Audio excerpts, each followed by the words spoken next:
દેશમાં જે મુસલમાન વર્ગ છે એમને ક્લિયર કટ મેસેજ આપવામાં આવે છે. મૌલાના સજ્જાદ નૌમાની મોટા સ્કોલર છે, ખાસું રિસ્પેક્ટ છે. એમણે મીટિંગ કરી અને કહ્યું કે ચૂપચાપ એકજૂટ થઈને વોટ આપવાના છે મોદીને હરાવવા માટે.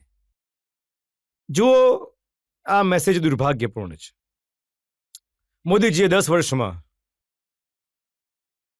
ચહેરો જોઈને નહીં, જાતિ, ધર્મ, મઝહબના આધાર પર નહીં, સબકા સાથ સબકા વિકાસના આધાર પર દેશની અંદર વિકાસ પણ કર્યો, ગરીબ કલ્યાણકારી યોજનાઓનો લાભ પણ આપ્યો.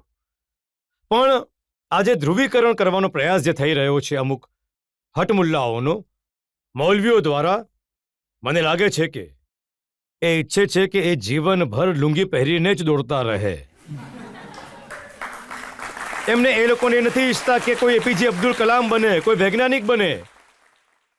ભારતની અંદર એ નેતૃત્વ કરવાની સ્થિતિમાં આવી શકે છે. ફરુખાબાદમાં સાંભળ્યું છે સલમાન ખુરશીદની જે ભત્રીજી છે મારિયા આલમ, એમણે શું કહ્યું, ઘણી અકલમંદી સાથે, ઘણી સાવચેતીથી વોટ જેહાદ કરો.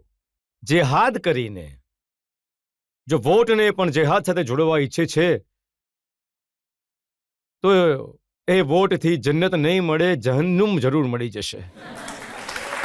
અને એક વાત હજુ હું કહી દેવા ઈચ્છું છું. જુઓ, ભારતીય જનતા પાર્ટીનું ઘણું સ્પષ્ટ એ છે કે ભારતનું સંવિધાન શરિયતથી નહીં, કોઈ વ્યક્તિગત કાયદાથી નહીં, આપણે બાબા સાહેબ ભીમરાવ આંબેડકર દ્વારા બનાવવામાં આવેલા સંવિધાન